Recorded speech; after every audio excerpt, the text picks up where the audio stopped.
Oke guys, welcome back to Daily Charting with Toshi, di mana kita akan daily chart your favorite cryptocurrencies. Oke, dalam 24 jam terakhir, cryptocurrency market lanjut turun sebesar 3,2%. Dengan total market cap mencapai di 1,71 triliun US dollars. Nah, kita bisa lihat Bitcoin jebol 38 ribunya sampai ke 37.900-an. Itu merupakan penurunan sebesar 1,91% dalam 24 jam terakhir. Ethereum turun sebesar 1,95% dengan harga 2.700-an. BNB turun sebesar 3,66% dengan harga di bawah dari 400 ya.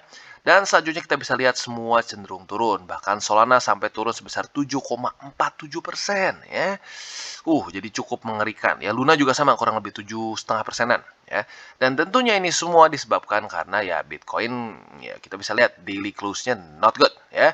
Daily close-nya dia kembali di bawah dari struktur ya. Kita harus ubah dulu ke chart yang ini ya, chart yang kita biasa, di mana dia menembus lagi struktur di 38.100 ya. Jadi baik lagi ya, untuk Bitcoin dia lanjut lagi membuat lower low. Kita lihat sejak April ya, sejak dia mencoba tembus MA50 dan 20 di daily di sini, Bitcoin sudah membuat lower high, lower low, lower high, dan lower low lagi ya. Dan jadi apapun itu aset yang membuat lower low, lower high, tidak bisa dipungkiri dia aset yang sedang cenderung bearish ya.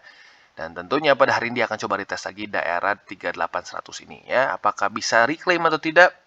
Apapun itu, dia tetap membuat lower low ya. Jadi for now Bitcoin is looking bearish ya. Nah, selain dari itu kita tahu juga bahwa trendline ya, trendline sayangnya di weekly sudah sangat jelas terlihat bahwa dia mulai menjadi resisten ya, seperti yang kita sudah bahas di DCWT sebelum-sebelumnya ya. Salah satu concern gue adalah dia jebol ke bawah. Setelah jebol dia retest, dan kalau sampai close weekly seperti ini menunjukkan bahwa ya Bitcoin siap untuk breakdown ya. Dan yang lebih menyeramkannya lagi adalah Bitcoin sebenarnya belum terjadi kapitulasi yang besar ya. Kapitulasi yang besar itu seperti apa? Contoh di sini ya, pada tanggal 17 Mei, di mana hanya dalam satu minggu, sebenarnya bukan masalah candlenya, tapi lebih ke volume ya.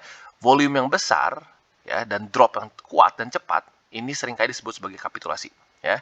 Dan kadang-kadang kapitulasi ini bukan hal yang buruk ya, justru kapitulasi ini bisa menjadi satu peluang, dan di waktu bersamaan adalah ini bisa menjadi awal dari rally ya. Kita ambil contoh di sini ya, tanggal 17 Mei. Bang, masa cuma satu contoh? Ada lagi nggak? Ada, dan cukup banyak jujurnya ya.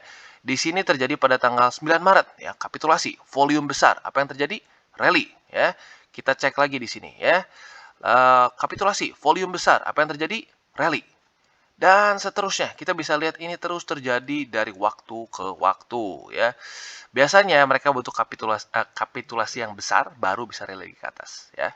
Dan yang lebih penting justru bukan si candlenya sebesar apa ya, tetapi volumenya. Kita lihat di sini, volume besar ya dan drop dengan cepat akan biasanya memulai satu rally baru ya. Nah, jadi ada kemungkinan dalam waktu dekat Bitcoin mungkin secara probabilitas ada kemungkinan dia akan kapitulasi ya. Pertanyaan apakah kita siap atau tidak ya. Siap atau tidak adalah ya kita harus tahu dulu gitu ya. Kalau kita tahu bahwa ada kemungkinan seperti itu, kita tidak akan kaget dan kita biasanya akan bisa planning dulu uang kita mau diapain gitu ya. Jadi ini tentunya bukanlah prediksi ya, ini bukanlah gua ngedukun akan ke harga mana, no ya, tapi kita akan lihat andaikan dia kapitulasi sampai kemana ya. Kalau menurut gua kemungkinan besar kapitulasi ini akan sampai kalau dia ke daerah 28.000 sampai 30.000 ya. Jadi kemungkinan besar dia akan skip 35.000 kalau sampai benar-benar terjadi kapitulasi ya. Volume besar seperti di sini ya. Itu kemungkinan besar Bitcoin akan bisa drop sampai dari angka 28.000 sampai 30.000 ya. Tetapi di waktu bersamaan menurut gue itu lebih baik daripada kita secara pelan-pelan terus membuat lower low, lower high, lower low, lower high. Itu bisa saja terjadi seperti di mana? Seperti di sini ya. Seperti dulu di siklus 2018 ya. Dia berapa lama nih membuat lower low, lower high, lower low, lower high. Ujung-ujungnya apa? Kapitulasi juga gitu. Jadi menurut gue ya, gue berharapnya apa? Kalau mau kapitulasi sekalian aja ya, sekalian kapitulasi jebolin ke angka 28.000 sampai 30.000 lalu riset gitu. Karena kalau dia pelan-pelan spinning terus ya, ujung-ujung sampai 30.000 juga, kapitulasinya takutnya ke daerah MA 200 di weekly. Ya kalau seperti itu lebih dalam lagi ya. Ya, tapi baik lagi, ya ini bukanlah ngedukun. Jadi ini ngomongin semua probabilitas. Ya, jadi kalau gue pribadi berharap udah sekalian aja kapitulasi ke daerah 30.000, mulai rally lagi, ya seperti kayak di sini nih, ya. Jadi kurang lebih seperti itu ya. Untuk detailnya nanti kita akan bahas lagi di belakang. Sekarang kita akan masuk dulu ke newsnya. Oke, dan news kita hari ini datang dari Rusia, di mana sudah ada bill untuk meregulasi crypto mining yang sudah disubmit ke parlemen Rusia. Langsung kita bahas pada hari ini ya. Jadi seperti yang kita tahu bahwa sudah ada draft yang sedang diajukan ke pemerintahan Rusia ya untuk regulasi cryptocurrency. Nah, pada hari ini spesifiknya ada satu draft untuk federal law untuk mining di Federation of Russia ya, atau ya Russian Federation ya. Nah, di mana ini sudah disubmit pada kemarin lusa tanggal 29 April. Nah, tujuannya adalah untuk membawa gray area dari mining crypto di Rusia ini menjadi jelas. Ya, intinya apa? Negara dapat potongannya lah gitu ya, bahasa kasarnya ya. Nah, jadi mereka melakukan banyak hal di sini. Salah satunya adalah mengintroduce legal definition untuk sirkulasi dari digital currencies, mining pools, operators mining, dan lain-lain. Bagusnya apa? Dengan regulasi yang lebih jelas, ya kemungkinan besar orang akan diberikan insentif untuk benar-benar melakukan mining secara profesional. Ya, kalau nggak ada regulasi yang jelas, mereka akan masih ya kejar-kejaran lah gitu kesannya, daerah abu-abu. Nah, otomatis daerah abu-abu ya kita nggak bisa all out. Ya anggap aja seperti ini. Kalau bisnis lu itu masuknya ke daerah abu-abu, lu mau ekspansi juga rada takut kan? Karena kenapa? Lu nggak tahu kapanpun lu bisa ditutup, ya kan? Tetapi apabila definisinya jelas, regulasinya jelas, kita sebagai bisnismen tentunya pasti akan lebih tenang di dalam bisnis itu. Ya, jadi baik lagi walaupun ini ya kesannya ini seperti pemerintah meminta bagian mereka, tetapi di waktu bersamaan ini bisa menjadi suatu hal yang baik untuk cryptocurrency in general. Ya, tapi ya baik lagi itu juga pun masih arguable ya kalau orang-orang yang mungkin tipe-tipe anarkis ya mungkin ya nggak akan terlalu suka dengan cara ini ya. Nah, intinya adalah mereka sedang berusaha untuk meregulasi dengan jelas ya, dan apa namanya di sini juga mereka harus akan melakukan register ya, register bagi orang-orang yang mau menjadi crypto miners. Ya, jadi intinya kayak minta izin ke pemerintah ya biasalah ya, seperti buka usaha gitu ya. Dan orang-orang yang di luar dari list ini tidak boleh melakukan mining. Nah, ini jujurnya gue nggak terlalu suka, tapi pada faktanya ya kalau mau tenang ya pemerintah harus dapat bagiannya begitu ya, kesannya harus bagi jatah ke pemerintah ya. Jadi kurang lebih seperti itu ya, dan apa namanya overall ya kejelasan regulasi tentunya bagus, tapi di waktu bersamaan juga kalau untuk orang-orang yang benar-benar purist ya, benar-benar purist merasakan oh cryptocurrency ini harus di luar dari pemerintah, di luar dari sistem yang dulu, mungkin tidak akan setuju. Tapi baik lagi kalau gue pribadi, I'm here to make money ya, I'm here to make money. So kalau andaikan adopsi jadi lebih jelas, ya lebih besar, ya otomatis ini akan membuat harga lebih baik. So, ya menurut gua, ya ini satu movement yang bagus. Oke, dan kita lanjut lagi ke Bitcoin. Ya, jadi seperti yang tadi kita sudah bicarakan di depan ya. Tentunya ada peluang dan gua rasa mendingan sekalian kapitulasi ke daerah sana. Tetapi pada faktanya kita bukan yang punya markets ya. Support-support semua di sini bisa menjadi satu reversal point yang valid gitu. Ya makanya kenapa kalau gua pribadi daripada kita mencoba untuk wah nih pinpoint ya, kita timing the markets, lebih baik kita timing the market ya. Lebih baik kita averaging saja ya di posisi-posisi yang memang menjadi support. Ya, tapi baik lagi ya, makanya kenapa gue selalu pisah-pisahkan. Ada yang lebih masuknya ke agresif, lebih masuknya ke konservatif, masuknya ke medium dan lain-lain ya. Jadi untuk sekarang Bitcoin kita akan update dulu buy limitnya supaya kita nggak lupa ya. Jadi buat yang kemarin ini sudah lewat berarti yang agresif ya. Sekarang agresif mulai pindah ke daerah 37.000 ya. Lumayan menyeramkan sekarang. Karena yang memang lagi-lagi kita tidak bisa pungkiri bahwa Bitcoin secara price action is bearish ya. Jadi untuk agresif sekarang pindah ke daerah 37.000. Untuk kalian yang ke medium risk bisa pertimbangkan 35.000, dan buat yang konservatif bisa mulai di daerah 29.700-an. Ya ini sebenarnya satu price range yang gue bilang ya. Kemungkinan daerah kapitulasi dari daerah 28.000 sampai ke 30.000 gitu ya. Jadi kurang lebih seperti itu untuk Bitcoin. Dan apa namanya kalau buat yang mungkin merasakan gini, aduh bang, gue bingung kalau gitu gimana caranya biar gue bisa averaging terus. Ya ada beberapa yang komen, wah bang gue udah habis nih. Nah artinya apa? Kalau sampai duit itu sudah habis, walaupun lu sudah average berkali-kali, ya berarti manajemennya belum terlalu bagus gitu, manajemen uangnya gitu. Jadi gini, cara paling simpel ya, andaikan misalkan lu seorang anak muda ya, mungkin anak muda yang belum punya tanggungan besar. Nah, lo misalkan punya gaji 1 juta, ini biar gampang aja ya, atau 10 juta deh, 10 juta ya, dia punya gaji 10 juta. Nah, berapa persen yang disisihkan untuk invest? Nah, kalau lu belum punya tanggungan, lu masih hidup bareng ortu, semua masih ya nggak ada expenses yang besar, ya lu bisa ambil 30-40%, bahkan 50% dari gaji lu gitu. Itu untuk apa? Untuk diinvestasikan ke berbagai macam aset ya. Boleh ke saham, boleh obligasi dan lain-lain ya.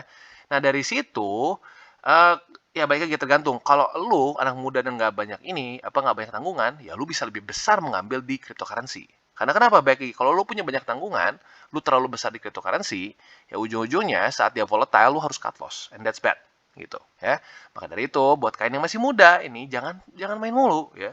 Jangan main mulu, kalian save up duit kalian, kalian investasikan di cryptocurrency.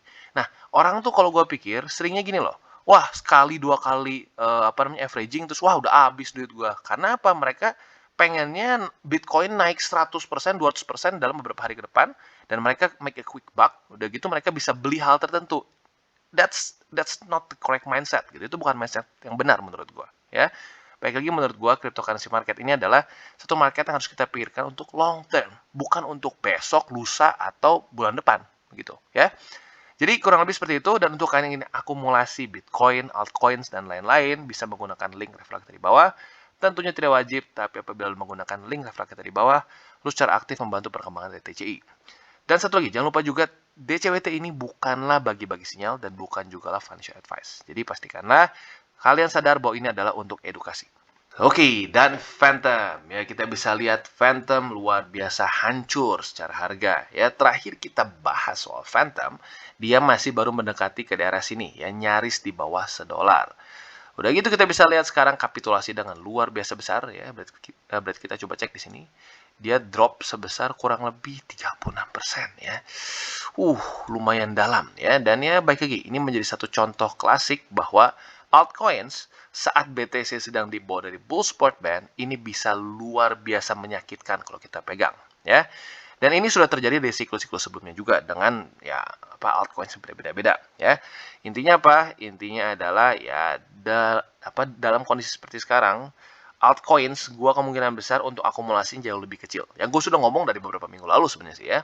Untuk altcoins gua akumulasi dengan jumlah atau peluru yang jauh lebih kecil dibandingkan sebelumnya ya, karena kondisi market sedang tidak menentu ya. So untuk sekarang yang menjadi berita yang cukup menyeramkan juga adalah Phantom ini tembus juga struktur di daerah 70 sen ya.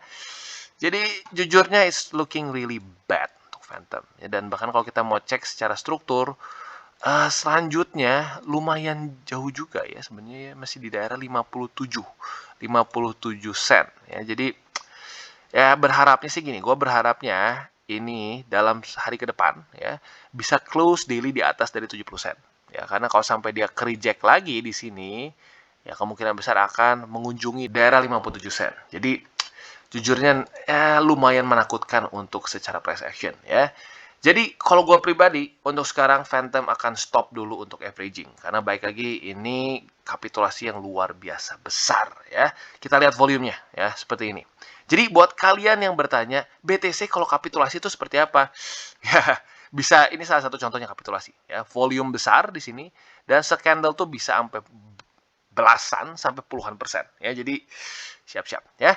Jadi kurang lebih seperti itu untuk Phantom ya. Untuk Phantom kita wait and see dulu, jangan dipaksakan untuk beli. Tapi buat kalian yang mungkin sangat yakin ya, boleh pertimbangkan aja di daerah 57 sen for now ya. Oke, dan ternyata Phantom tidak kapitulasi sendirian ya. Harmony juga kapitulasi ya. Jadi kemarin kita bisa lihat dalam sehari dia langsung drop sebesar berapa? 16%. Nggak main-main ya. Jadi ya baik lagi, ini mungkin satu pelajaran bagi terutama bagi yang belum pernah mencoba siklus-siklus sebelumnya ya. Saat BTC di bawah dari bull support band, baik lagi alts bisa menderitanya luar biasa besar. Kemarin jujurnya gue rada kaget ya. Waktu BTC berapa lama di bawah bull support band, Luna bisa all time high, lalu BNB bisa cukup bertahan. Karena dulu di siklus sebelumnya itu jauh lebih parah. Gue pikir, mungkin jangan-jangan siklus ini berbeda. Tetapi faktanya berkata lain ya, hanya ke delay saja. Sekarang altcoins baru mulai merasakan maximum pain mereka ya. Dan dihitungnya ini kapitulasi tentunya ya. Untuk sekarang, jadi kita lihat secara support masih ada sebenarnya di daerah 6 sen. Itu adalah struktur yang terbentuk di weekly di sini ya. Jadi ya mungkin buat kalian yang masih sangat percaya sekali dengan fundamental Harmony ya bisa terus pertimbangkan di sini ya. Tapi untuk sekarang ya harus siap untuk altcoins resikonya jauh lebih besar dibandingkan dengan BTC dan ETH ya. Jadi kurang lebih seperti itu untuk Harmony. Hanya tinggal satu saja tersisa di daerah 6 sen ini saja. Kalau ini jebol juga, ya lumayan menyeramkan karena itu adalah struktur weekly yang lumayan vital ya. Kalau ini tembus juga, dalam sekali ya. Jadi kurang lebih seperti itu untuk Harmony. Oke, dan selanjutnya BNB. Nah, untuk BNB ini tidak masuk kapitulasi ya. Karena kenapa? Lihat volumenya. Volumenya tidak terlalu besar. Jadi baik lagi nggak semua kapitulasi. Ya bahkan Bitcoin sendiri pun tidak kapitulasi kemarin ya. Malah volume selling pressure-nya lebih rendah daripada kemarinnya ya. Jadi untuk sekarang BNB salah satu kembali lagi menjadi salah satu aset yang not bad ya, walaupun ya tetap turun tapi not bad dibandingkan dengan alts yang lain ya. Balik lagi, kenapa? Jawabannya adalah teori pelampung gitu loh. Seperti yang gue bilang, altcoin semua cenderung mengikuti BTC. Ya, maka ada yang bertanya, "Bang, buat apa kita charting satu persatu? Kan katanya semua ngikutin Bitcoin." Ya, kita lihat. BNB sama Harmony sama-sama altcoins. Mana yang lebih jelek? Ya, secara price action. Harmony. Kenapa? Strukturnya jebol terus gitu ya. Jadi bagi satu altcoins yang strukturnya lebih bertahan ya, lebih bagus walaupun sama-sama membuat lower low dan lower high ya, tetap akan lebih baik gitu. Jadi itu dia alasannya kenapa kita charting altcoins ya. Nah, untuk sekarang kita bisa lihat bahwa BNB itu kemarin jebol daerah 385. Ya, otomatis berarti posisi buy limit kemarin yang agresif sudah kena ya. Nah, jadi untuk sekarang tentunya PR-nya adalah ya reclaim lagi. Ya, bisa atau tidak, untuk BNB jujurnya masih ada kemungkinan. Andaikan BTC-nya mulai rally lagi. Ya, dia mulai rally lagi, BNB mungkin punya kesempatan untuk ke sana. Tapi jujurnya kalau gue pribadi, dengan kondisi BTC seperti sekarang, gue akan hold dulu untuk averaging di daerah sini. Ya, karena walaupun ada probabilitasnya dia bisa lanjut lagi ke atas, tapi ya menurut gue yang lebih besarnya kemungkinan dia akan reject di sini dan mungkin melanjut ke daerah 356. Ya. Jadi untuk sekarang BNB gue pribadi akan lupakan dulu daerah sini ya. Dan pasang buy limitnya di daerah 356,8 ya, di mana ini adalah sebuah struktur support yang terbentuk pada tanggal 21 Februari dan 22 Februari ya. Jadi kurang lebih seperti itu untuk BNB dan untuk weekly close-nya ya otomatis nggak terlalu bagus ya. Tapi kalau lu bandingin dengan ya Harmony, dengan Phantom, ya terlihatnya luar biasa bagus untuk BNB ya. Jadi kurang lebih seperti itu. Oke, dan selanjutnya Solana. Untuk Solana pun sama ya. Tapi dihitungnya mungkin kapitulasi nggak ya segini ya. Jujurnya tipis-tipis ya. Walaupun lebih tinggi daripada sebelum-sebelumnya, tapi tidak ekstrim besar. Contoh kalau kayak di Phantom kita bisa lihat ya sangat besar ya si volumenya. Jadi untuk Solana mungkin masih masuknya ke belum kapitulasi ya. Tetapi dropnya nggak main-main ya. Dropnya nggak main-main dan dia bahkan sampai keluar dari lower band dari Bollinger Band ya. Nah, tentunya ini menunjukkan bahwa melemah ya, tentunya ini melemah. Dan buat kemarin buy limit tentunya sudah pada kena yang di Solana ya. So for now untuk Solana ini apa ya? PR dia adalah tentunya reclaim lagi daerah $88 lebih 33 sen. Dan bisa dibilang kondisinya sangat mirip seperti BNB ya. Bisa saja ya apabila BTC mulai rally lagi. Ya kalau dia mulai mendekati ke 39.000 sangat mungkin ini bisa ke atas lagi. Tetapi jujurnya ya dengan kondisi BTC seperti sekarang, walaupun dia bisa lagi ke atas ini, ya dia sideways, kemungkinan akan jebol lagi juga saat Bitcoin kalau drop lebih dalam, ya. Jadi semua tentunya ya masih sangat didikte oleh Bitcoin. Tapi seperti yang gue bilang, kenapa kita terus charting ya altcoins ya kayak tadi, ya. Bagusan mana? Ini atau ini? Gitu ya. Sama-sama altcoins, sama-sama terkorelasi dengan BTC. Tapi yang satu jebol parah, yang satu masih mempertahankan lower low di sini ya. Jadi ya baik lagi itu gunanya kita charting. Nah, jadi untuk sekarang yang tinggal tersisa buy limit adalah di daerah $78 lebih 84 sen. Ya tinggal itu saja. Semoga saja ya Bitcoin bisa ya kalau sampai kapitulasi cepat lagi naiknya dan ini sampai daily close atau weekly close-nya masih aman di atas dari sini untuk Solana ya. Jadi kurang lebih seperti itu dan tentunya weekly close-nya kalau sekarang close seperti ini ya dibilang jelek banget sih enggak. Banyak yang lebih jelek di belakang ya. Jadi kurang lebih seperti itu untuk Solana. Oke, dan selanjutnya Luna. Kita bisa lihat untuk Luna secara volume nggak masuk ke daerah kapitulasi ya. Jadi gini, salah satu yang paling penting sekali lagi dari kapitulasi itu adalah apa? Volume ya. Kalau volume dia rendah seperti ini, walaupun candlenya seperti besar, tidak dihitung kapitulasi. Ya kita cek deh ya untuk Bitcoin seperti yang tadi kita katakan. Di tanggal berapa sih? 20-an. Tanggal ya Juli lah, Juli atau Mei 2021 ya. Apa yang terjadi? Bukan cuma candlenya besar, tapi apa? Volumenya besar ya. Jadi itu pertanda kapitulasi, volumenya besar ya.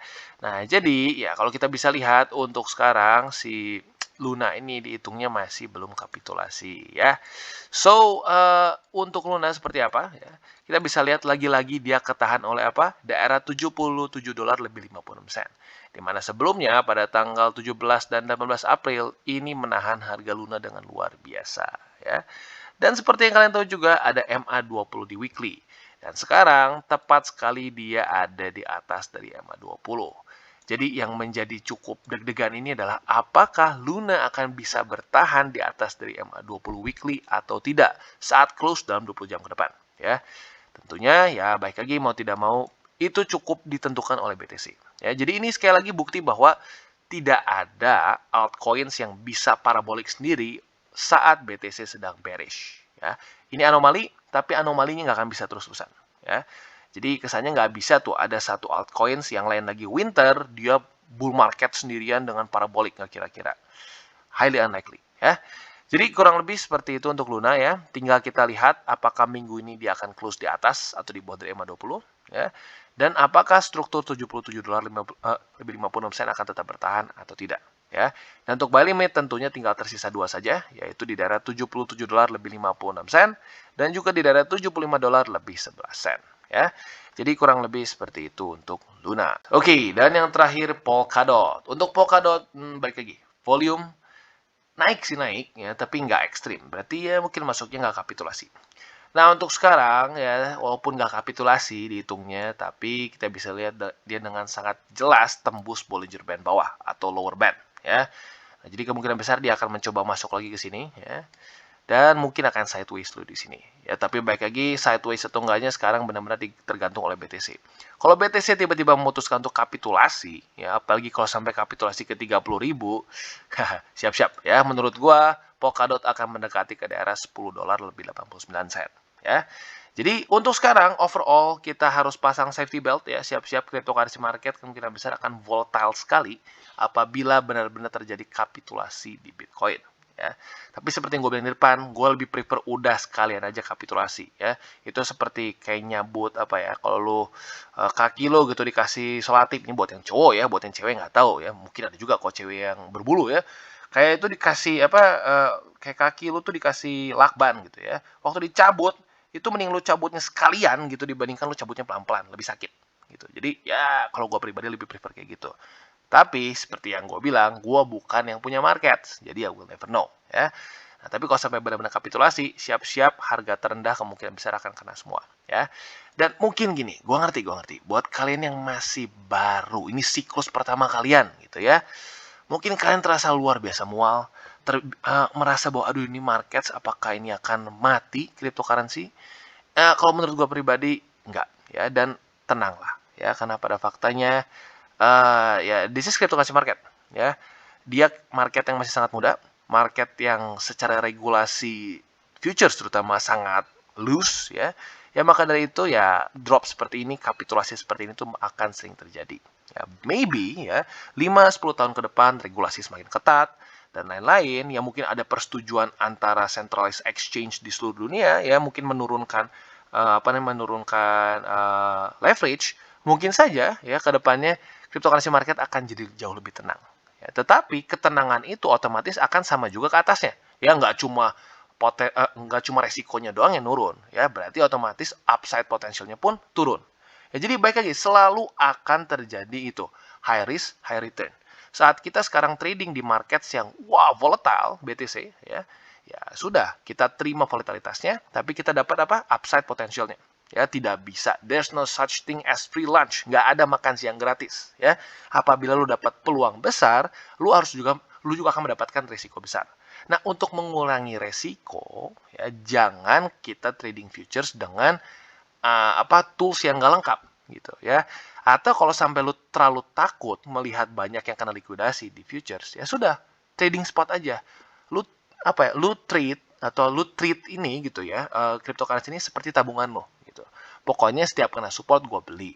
Ada berapa persen dari uang jajan gue atau berapa persen dari gaji gue sisihkan untuk cryptocurrency. Nah, berpikir seperti itu. Kalau berpikirnya seperti itu, mau tidak mau akan lebih tenang ya. Gue pribadi juga pernah di waktu bersamaan atau waktu dulu lah di siklus awal-awal ya, gue juga berpikir bahwa wah, gue pengen bisa tiap minggu untung berapa persen dari cryptocurrency.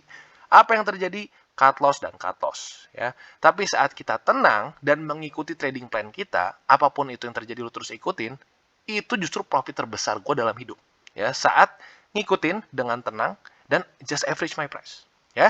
Jadi buat lu yang mungkin di siklus pertama dan lu ngerasa kayak aduh gila gue nyangkut parah banget di atas, selama lu pakai duit dingin, tenang saja ya.